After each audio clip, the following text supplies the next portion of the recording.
এই কথাগুলো আওয়ামী লীগ বলতো। হাসান আল মামুন যে কথাগুলো বলছিলেন সেখান থেকে যদি আমরা যাই অ্যাডভোকেট আতিকুর রহমানের কাছে, সেটি হচ্ছে তিনি পরিস্থিতির কথা বলছিলেন এবং একটি শঙ্কার কথা বলেছেন, সেটি হচ্ছে যে এই নির্বাচনে ভোটার উপস্থিতি কম হয়ে যেতে পারে এবং সেখানে তিনি বলছেন যে জামায়াত বাধা দিতে পারে ভোটারদেরকে। কি বলবেন? দেখুন, এটি ওনার নিজস্ব পর্যবেক্ষণ হতে পারে, এর সাথে আমরা একমত নই। বিশেষ করে নির্বাচনে গৃহযুদ্ধ এটা আমরা মনে করছি না। রাজনৈতিক দলগুলো নির্বাচন চাচ্ছে, সরকার চাচ্ছেন, যুদ্ধ লাগাবে কে? যদি আমরা সবাই মাঠে সক্রিয় থাকি, আমরা মনে করি কোনো অপশক্তির পক্ষে দেশকে গৃহযুদ্ধ লাগানো সম্ভব নয়। দেখুন, যারা আমরা এখানে শোতে কথা বলি, আমরা এক একটা দল থেকে আমরা প্রতিনিধিত্ব করি। দেশ ইতিমধ্যে নির্বাচনী তফসিল হয়ে গেছে। একসময় ধারণা ছিল নির্বাচন হবে কি হবে না। এখনও যদি আমরা নেতিবাচক কথাগুলোকে সামনে নিয়ে আসি, হ্যাঁ, আমাদের আইনশৃঙ্খলা বাহিনীর আমরা কথা বলতে পারবো, কিন্তু দেশে ভোটের উপস্থিতি কম হবে এটার ধারণা কীভাবে পেলেন? আমরা মনে করি এবারের আমরা যেই যাই বলি না কেন, মানুষ 15 বা 3 বার ভোট দেওয়ার সুযোগ পায়নি। এবার অবশ্যই ভোটের উপস্থিতি বেশি হবে। দ্বিতীয়, জামাত ইসলামী কোনো অভিযোগ আছে ইতিপূর্বে আমরা ভোটার বাধা দিয়েছি? এটি হলো একটা অনুমান নির্ভর কথা। আমরা জামাত ইসলামী ভোটের পক্ষে, আমরা 1-1.5 বছর থেকে সবাই মাঠে সক্রিয় ভূমিকা রাখছি। আমাদের সবগুলো আসনে প্রার্থী ইতিমধ্যে ঘোষণা দেওয়া হয়েছে। আমরা প্রতিদিনই আমরা মাঠে আছি।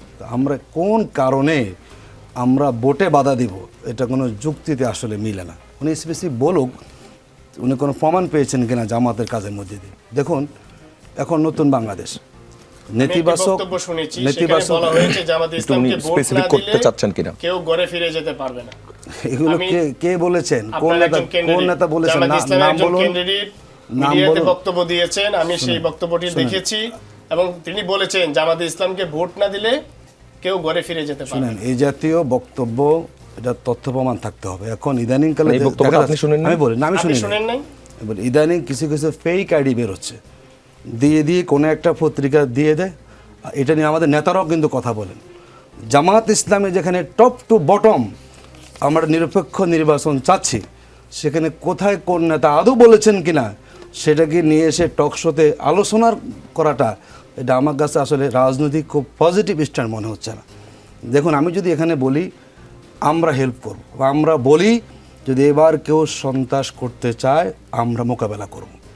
বাংলাদেশে বিগত সময়ে আমরা দেখেছি বিভিন্ন দল, যারা কালো টাকার মালিক, যাদের পেশি শক্তি আছে, যাদের দলে সন্ত্রাসী মাস্তান থাকে, তারাই চেষ্টা করে জনগণের ম্যান্ডেটকে ভিন্ন দিকে নেওয়ার জন্য ভোট কেন্দ্র দখল করার। আমার কাছে ইতিমধ্যে আমি একজন নমিনি, এমন কোনো দল এবার আছে এই নির্বাচনে? শুনে আমরা দেখব, আমরা কিন্তু খবর পাচ্ছি তো, মানে আছে কিনা আমি বলি, আমি এখানে কারণ আমি ইন্ডিকেট করব না। আমরা মনে করি সব দলই এখন তার নতুন বাংলাদেশে ধারণ করবেন।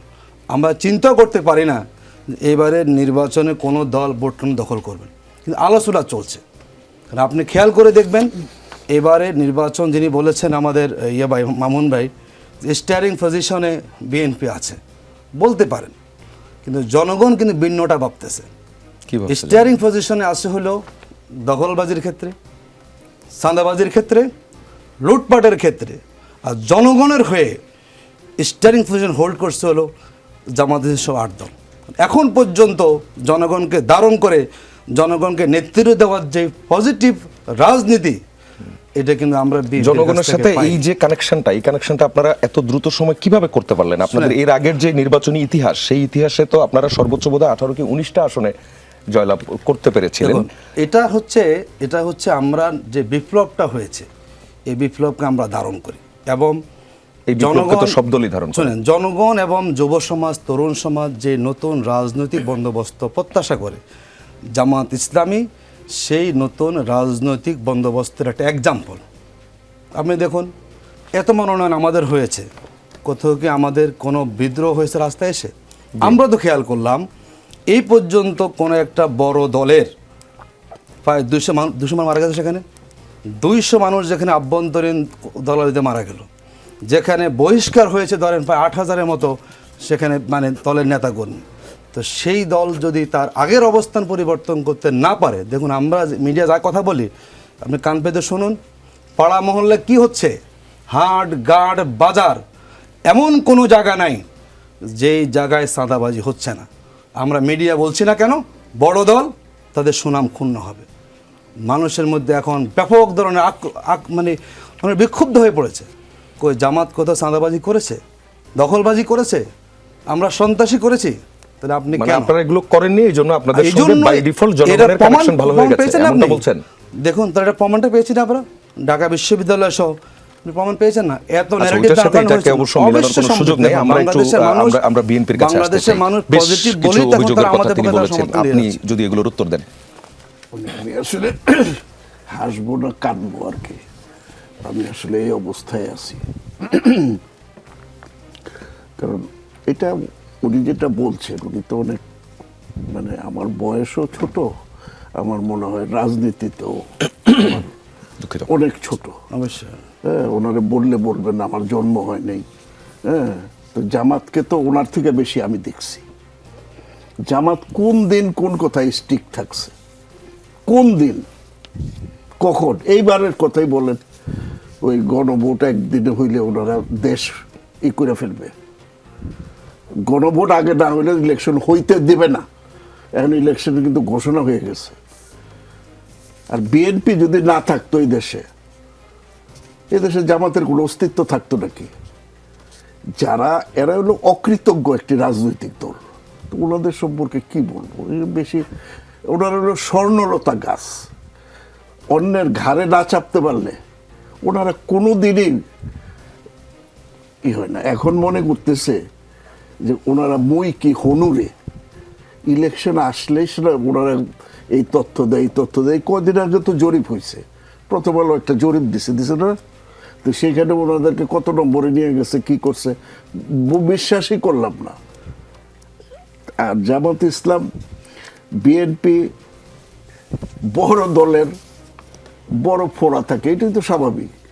বড় দলের মানে বিএনপির যদি আপনি 1% ধরেন, তো জামাতের তো মানে 50% সমান হয়ে যাবে। তো কাজে বিএনপির ভিতরে কিছু হইলে এক্সপেল করছে জামাত, ওনারা বলে কিছু করে। আমি তো দেখলাম চিটাগাঙে পুলিশ গিয়া জামাতের লোকের এখানে অস্ত্র ধরলো, জামাতের বাড়িতে গিয়ে, দেখছেন তো কোথায়? রাজশাহী ইউনিভার্সিটির শিবিরের অস্ত্র ভান্ডার দেখছেন তো সন্ত্রাস তো ওনারা এটা করবেন আগেই তো। আর বিএনপি কোথায় করছে দেখান? বিএনপি এই যাবৎকাল বিএনপি যে ধৈর্য ধারণ করে গত 20টি বছর, স্পেশালি লাস্ট 16 ইয়ার্স, বিএনপি যেভাবে নির্যাতিত হয়েছে, সেখানে কি আর কেউ বিএনপির নেতা নেত্রী তারেক রহমান, খালেদা জিয়া, এই পরিবার কি পরিমাণ নির্যাতিত হয়েছে, আর কোন দলকে এটার উদাহরণ দেখাইতে পারবে? বিএনপি নিয়ে কথা বলার আগে দয়া কইরা এই ধরনের কথা বললে আতিক সাহেব একটু কুলি টুলি করে নিয়েন। আপনারা তো মানে নামাজ রোজা পড়েন, বিএনপির নামে কথা বলতে হলে আপনাদের অন্তত বাস্তব কথাটা বলতে না, আপনাদের অন্তত কুলি কইরা নেওয়া উচিত। কারণ এই বিএনপি না থাকলে জামাত থাকতো না। বিএনপির রাজনৈতিক জীবনের সবচেয়ে বড় ভুল এই জামাতকে তার অংশীদার করা, এটাই ছিল বিএনপির রাজনৈতিক জীবনের বড় ভুল। সেই ভুলের জন্যই আজকে এই কথা বলতে দুঃসাহস দেখাচ্ছেন। এটা কি আপনি ব্যক্তিগতভাবে বলছেন নাকি এটা দলীয় অবস্থান? হ্যাঁ, এটা কি ব্যক্তিগতভাবে বলছেন না দলীয় মন্তব্য? কোনটা? এই যে যেটা বললেন আমাদের রাজনৈতিক ভুল। মির্জা ফখরুল ইসলাম আলমগীরের বক্তব্য দেখছেন না, উনি কি বলছেন? তো এটা দলের, আমি তো দলের বাইরে বলবো না। আমি দলের বাইরে বলবো কেন? এটা আমাদের দলের কথা, দলের কথা। আমি তো জোর দিয়ে বললাম আর কি। এখানে কথাটা হচ্ছে, দেখেন, আমি জামাত ইসলামের আমি দ্বিচারিতা সবসময় ছিল, এখনো আছে। এই কালকে না পরশু 16ই ডিসেম্বর উপলক্ষে তাদের স্টেটমেন্ট দেখলাম, দেখে দেখে হাসবো না কানবো। কারণ স্টেটমেন্টে বলছে যে পাকিস্তানের শোষণ ছিল, হ্যাঁ, যারা নির্বাচিত হয়েছে তাদেরকে ভোট দিতে দেয় না, এই জন্যই যুদ্ধ হয়েছে। তো ওনাদের অবস্থান কি ছিল তখন? ওইটা কিন্তু বলেননি। ওনাদের অবস্থানটা কি ছিল? তারপরে তারা আওয়ামী লীগকে সমালোচনা করার অধিকার জামাত ইসলামের নাই। এটা আমরা করব, আমরা মুক্তিযুদ্ধ করছি, আমরা এদের স্বাধীন করছি। হ্যাঁ, আওয়ামী লীগ অন্যায় করছে, আমরা সমালোচনা করব। জামাত ইসলামের কোনো অধিকার নেই, কারণ তারা এই মুক্তিযুদ্ধের বিরোধিতা করছে, তারা হত্যার সাথে জড়িত, তারা সবগুলোর সাথে জড়িত। তারা 71 সালে মন্ত্রী পরিষদে তারা ছিল। দায়িত্ব তাদের উপরে যায়, আমাদের উপরে তো যায় না। তো কাজেই এই বিচারিতা করে তো লাভ নেই ভাই। রাজনীতি করেন, সুন্দরভাবে করেন। আপনারা যদি বাংলাদেশে রাজনীতি করতেছেন, এটা তো আপনাদের সৌভাগ্য। জি। বাংলাদেশের মানুষ অত্যন্ত ভালো মানুষ। আতাউর রহমান ঢালি, আপনার উত্তরটা আমরা পেয়েছি। আমরা সংক্ষেপে যদি আপনার কাছ থেকে, উনি এখন যা বললেন তার কোনো জবাব আছে কিনা আপনার কাছে? ওনারা বলতেই সংক্ষেপে দিবেন, পারে। আমাদের সঙ্গে আরো দুজন আছে, আমরা ওনারা এখন যে বয়ান দিয়েছে আওয়ামী লীগ, একই বয়ানে এখন বিএনপি আছে, কোনো ডিফারেন্স নাই। মানে আওয়ামী লীগ এবং আমরা বলি যে বয়ানে ওনারা রেজাল্টও পেয়ে যাবেন, টাইম মিলছে। যে কথাগুলো আওয়ামী লীগ বলতে এখন ওনারা বলছে। যদি আমি কোশ্চেন করতে চাই, অকৃতজ্ঞ কারা? 1991 সালে জামাতে নিঃশর্ত সমর্থন নিয়ে যারা ক্ষমতায় এসেছেন তারা অকৃতজ্ঞ নন। 2001 সালে জোটবদ্ধ নির্বাচন করে বিএনপি ক্ষমতায় এসেছেন জামাতের ভোটে, অকৃতজ্ঞ কে বলুন? আমরা তো মনে করি যে ওনারা যা বলেন, এবং বিগত সময়ে আমাদের নেতারা শহীদ হয়েছেন, ফাঁসির মঞ্চে গিয়েছেন, আমাদের 500 নেতাকর্মীরা শহীদ হয়েছেন।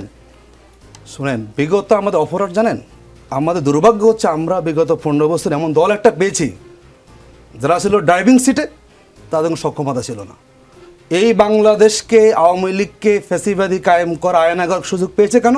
এটা দুর্বল আমরা একটা নেতা পেয়েছিলাম, দুর্বল বিরোধী দল যারা থাকতেন ড্রাইভিং সিটে, কিন্তু গাড়িটাকে ড্রাইভ করে গন্তব্য পৌঁছানোর আগেই রণভঙ্গ দিতেন। সুতরাং এটি বলা যাবে কথার কথায়, আমরা মনে করি আমরা এই দেশকে ধারণ করে আমরা আছি।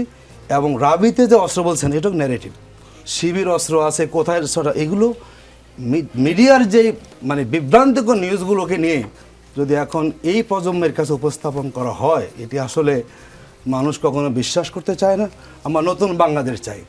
মানুষ এখন দেখতে চায় আপনার দেশ নিয়ে আপনার কি ভাবনা আছে। আমরা দেখি নাই বিগত 15-16 মাসে নতুন কোন রাজনৈতিক বাংলাদেশে স্বীকার করেন না, আবার বাংলাদেশ নতুন আর পুরান কি? এই কথাগুলো আওয়ামী লীগ বলতো, না, না, অলরেডি আওয়ামী বিএনপি তো লীগ একটি কথা বলে যে বাংলাদেশ আগে তিরিশ দফা স্বীকার সংস্কার করে, প্রস্তাবের কথা, সংস্কারের বলেছে, কথাও বলে। ওনারা আবার সংস্কারও চায় না।